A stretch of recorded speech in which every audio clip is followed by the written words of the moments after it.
Hey everyone, welcome back to Toast and Topics. It's already nearing the end of January here, and 2025 has been off to a pretty busy start so far.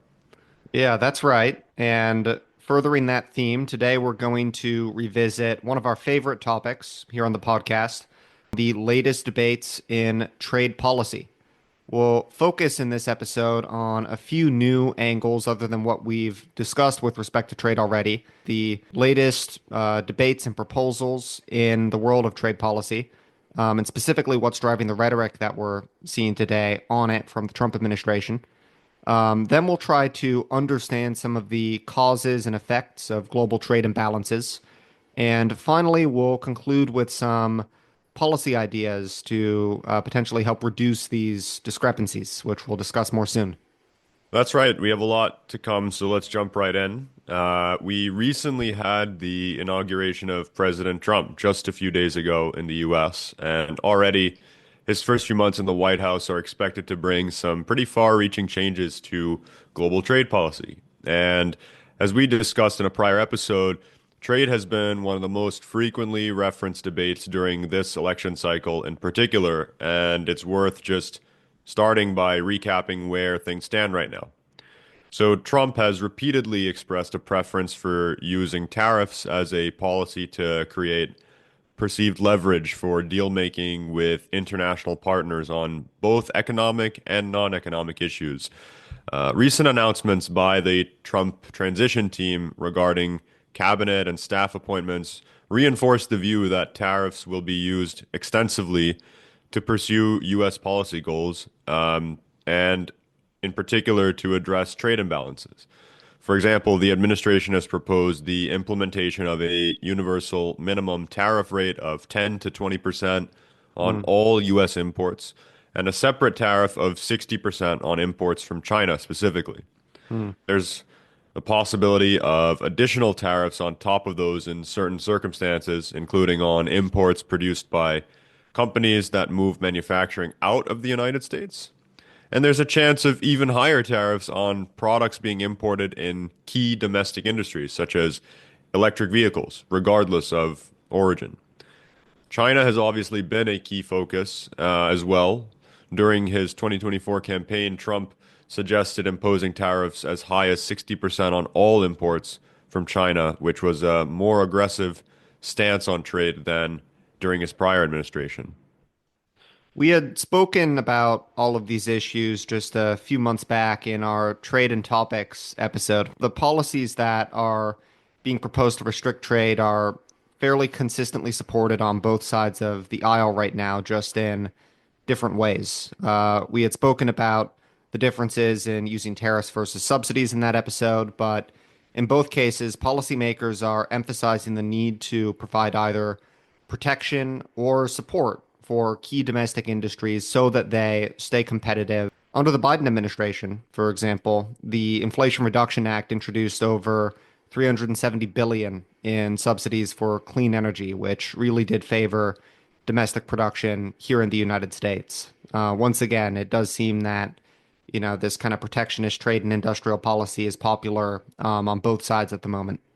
Yeah, and what I find interesting is that while the world has gotten more globalized and interconnected with the rise of new technologies and social media, when it comes to trade, most major countries have actually become more inward looking. Various tensions and macro shocks over the years, such as the US-China trade war, Brexit, and COVID-19, have all led to increased protectionism and reshoring of industries, and it's prompted countries to prioritize local production of critical goods, such as semiconductors and pharmaceuticals, as a couple examples. And just a few stats to put this into perspective here. Collectively, members of the World Trade Organization implemented 2,695 new trade restrictive measures between 2009 and 2022, such as tariffs, quotas, and import bans. Hmm. The US and China imposed over $550 billion in tariffs on each other's goods between 2018 and 2020 alone. And average US tariffs on Chinese imports rose from 3.1% in 2017 to 19.3% in 2022. And we've had an increase of a similar magnitude in the other direction as well. In general, what you're also seeing is that countries are increasingly forming regional agreements, such as the USMCA in North America, rather than global ones, which is signaling a shift towards regionalization. And while these agreements promote trade within regions, they often introduce preferential treatment that can still be restrictive to non-members. And so it's no surprise that the result in all of this is reduced trade intensity. The global trade to GDP ratio peaked at 61% in 2008 and has since declined to 53% in 2022. Hmm. That's all pretty thought-provoking, Sachin, and I think that as you've rightly kind of put your finger on here, one of the main drivers of the renewed tension that we've seen here has to do with China specifically. And so I think that's a good segue for the next part of this podcast, where I want to identify some of the underlying reasons behind why the debate over restricting trade has become so fierce here in the United States. I think that there's a large group of people in this country who are really kind of reflexively anti-trade and anti-globalization. But some of the recent calls for tariffs that I've seen by many policymakers and intellectuals are actually a bit more nuanced than that. The ultimate reason that these kind of more nuanced individuals point to is sustained imbalances in the global trade and financial systems, which they view as being harmful and as justifying trade and financial restrictions as a policy remedy. This dynamic really is, I think, the most at play between the United States and China, especially over the past 2 decades. The United States has spent substantially more than it has earned, while China has spent substantially less. And that's something that you can really see in the trade deficit. In 2024, America's trade deficit was nearly $1 trillion, whereas China's trade surplus was nearly $1 trillion. In other words, they're kind of exactly mirroring one another, but in the opposite direction. The U.S. trade deficit with China specifically has been valued at roughly $350 billion, or roughly one third of the total American trade deficit. And that's really a massive imbalance in global trade and financial flows. Yeah, and the conventional way of interpreting this is that countries can readily choose the level of spending that they have in the global economy. In other words, policymakers in the US have simply chosen for it to be a country in which individuals spend more than they earn. And that's something that manifests most clearly in the high deficit that the US runs. And I think that the intellectual leap that many thinkers and policymakers are making very explicit now, however, is that countries can have their spending patterns imposed on them. Hmm. For example, if you have a country whose internal policies dictate that it has low domestic spending but high production, it might offload that excess production to the rest of the world through a trade surplus. But in the world trading system, the total value of a country's surpluses and deficits must sum to zero. So that means that one country's surplus can, by definition, become another country's deficit in the absence of trade barriers or capital controls. That, many argue, is exactly what is occurring between the United States and China today. Why is that? Well, I think the reason is that China's unique development model has led to it having really impressively distorted domestic economic structure. Chinese consumers, despite having gotten much wealthier over the past 2 decades, actually don't consume very much. Consumption as a share of China's GDP is roughly only 40%, as compared to 68% in the United States. And otherwise, consumers are kind of being crowded out in China by the production being done by China's factories, which is then being offloaded to the rest of the world. And essentially, that means that China runs a very large trade surplus. So, we actually did an episode on this over a year ago called China's Consumption Conundrum, which explored some of the reasons that China has this odd economic structure. But just to recap, China was really immensely poor when it first began to reform and modernize its economy under Deng Xiaoping in the 1970s and the 1980s. And one of the best ways that it could grow its economy was by producing goods that could be consumed by other countries. And exporting a significant amount was thus always really a part of China's growth model. And China was able to sustain this over the decades through a few strategies. The first was by just exploiting the generally low wages of Chinese workers. As China was developing economically, many of its workers were really extremely poor. They commanded very low wages, and this naturally made China's exports cheap and competitive relative to the production of countries like Germany or the United States.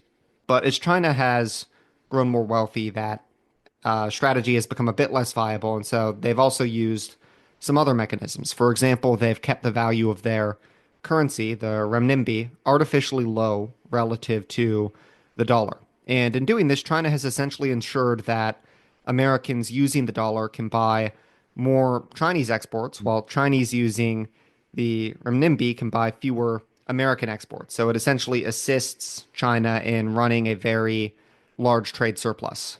Another reason is that China has this really interesting system of internal migration known as the hukou system.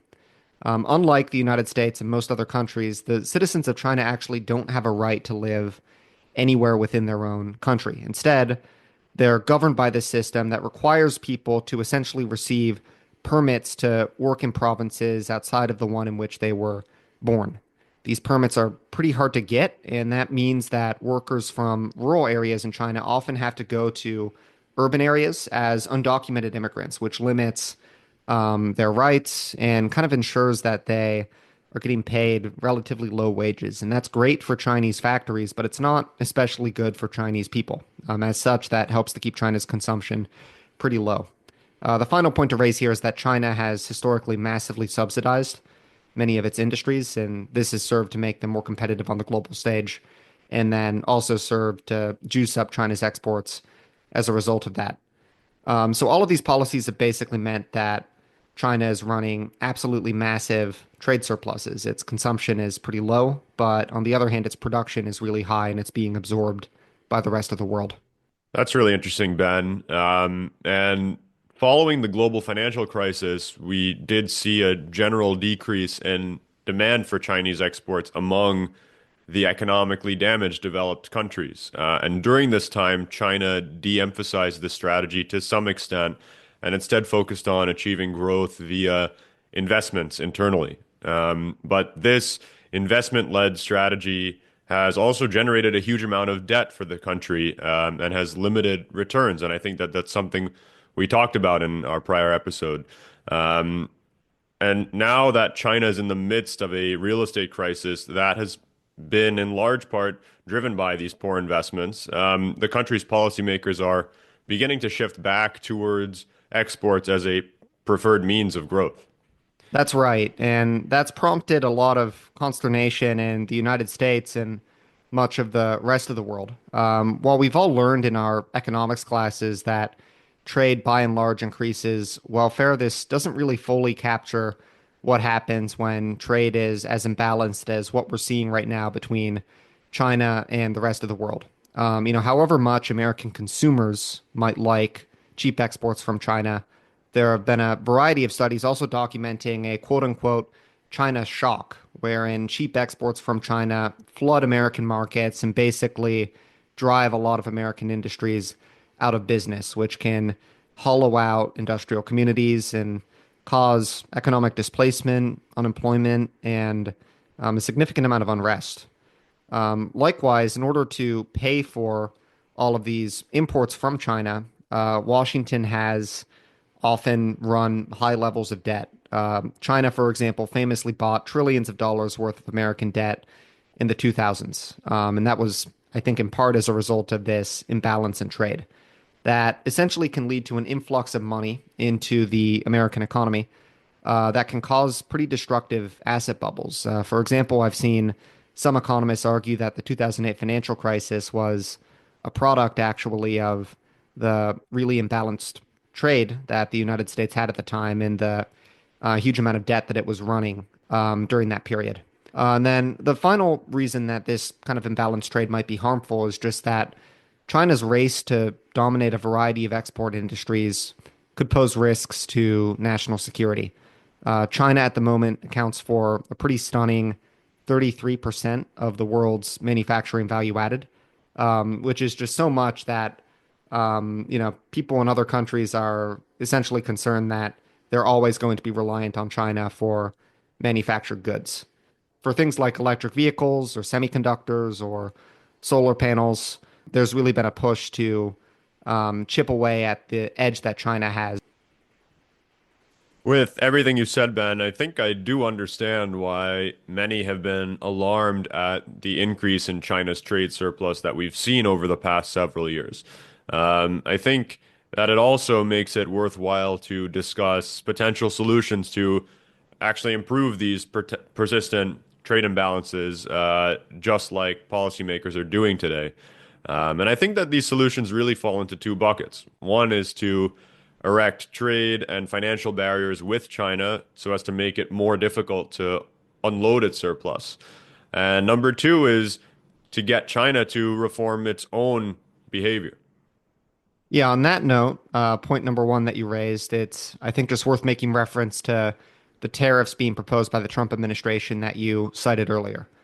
Large-scale tariff barriers are really being contemplated right now more seriously than ever before. I think a scholar who's done a pretty interesting job of trying to justify those tariffs is Michael Pettis, who's a professor of finance at Peking University. Pettis has long been known as a bit of a maverick in international trade circles, and he recently published a pretty provocative piece in Foreign Affairs titled "How Tariffs Can Help America," which helpfully outlines his thinking. Essentially, Pettis observes that there are many conditions under which tariffs are actually really a pretty bad policy option for countries, and that generally applies when a country is running a persistent trade surplus in which its exports and therefore savings are consistently exceeding its imports and consumption. And when this dynamic is really a long-term kind of arrangement, the countries in question might benefit from actually increasing their consumption, with the reason for that being that their consumers are just getting a smaller slice of the economic pie than their producers are.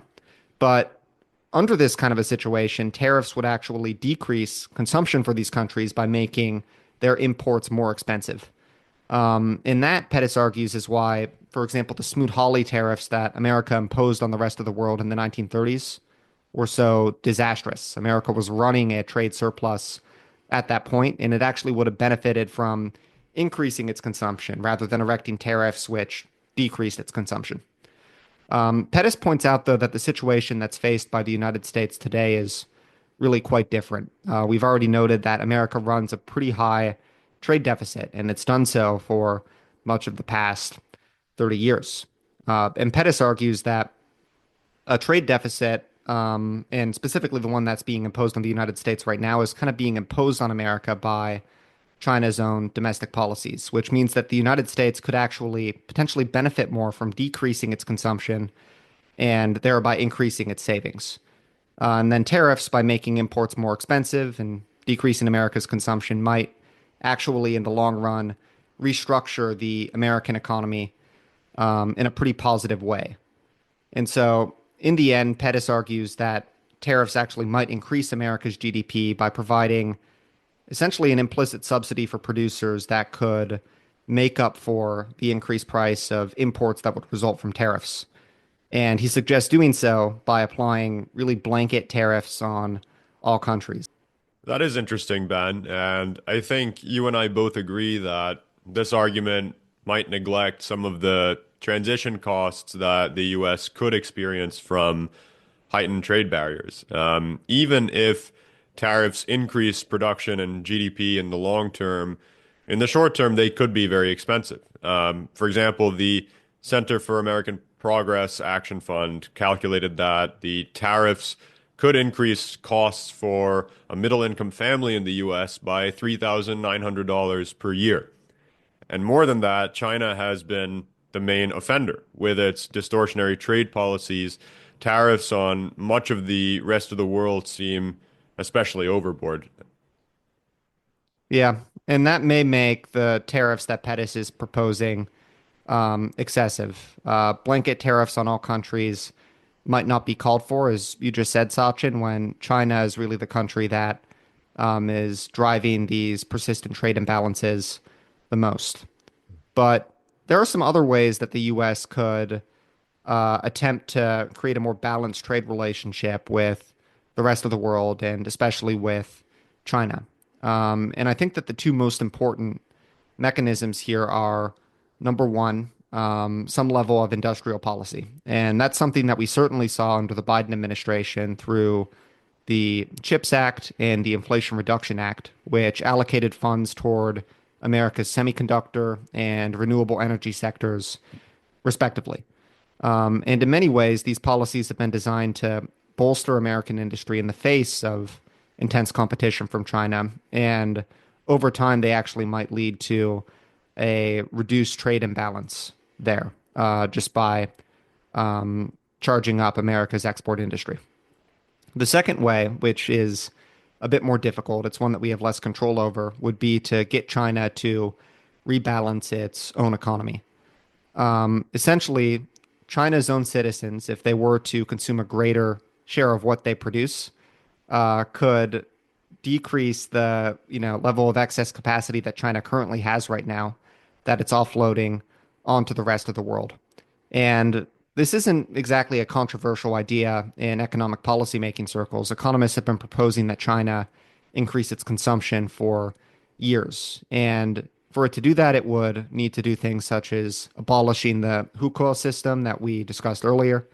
It would mean limiting the subsidies that China offers to its industries. It would mean giving up some level of state control over China's economy, and then also allowing its currency to further appreciate, which could improve the country's social safety net ultimately, and then encourage Chinese to spend more in the present. All of these things would basically increase China's consumption, but the issue is that it's likely that making such reforms would be painful for China in the short term and would also disadvantage many of the elites in China who benefit from the current growth model, which is why, despite all of the challenges that China's economy faces, it's, if anything, actually doubled down on the export-led growth model that it is, embraced over the past 30 or so years. So resolving the current trade issues that we face with China are really likely going to be requiring a multi-pronged process to safeguard the welfare of American producers and national security. I wouldn't be surprised if we see a mixture of industrial policy, a push by the United States to get China to reform its internal economic structure, and also, when necessary, tariff barriers. So this really is a solution to trade policy that appears to be at odds with what we've learned in many of our economics classes, and it's fascinating to see it being embraced amid the really extraordinary circumstances that we face with respect to China right now. Well, Ben, that was a whirlwind tour of some of the issues facing the new administration and in the world of trade policy.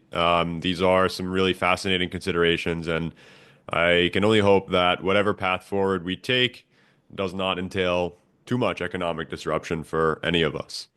Yeah, likewise. It's been really, really fascinating to see some of these kind of extreme policy remedies being normalized in discourse to the extent that they have over the past 4 years. And so we'll see what that actually leads to in terms of policy. Absolutely. Well, we're looking forward to you all joining us next time, where we'll discuss the latest in the global AI race, including some recent initiatives in both the US and China to bolster its development. So we'll catch you then. Thanks for listening to this episode of Toast and Topics.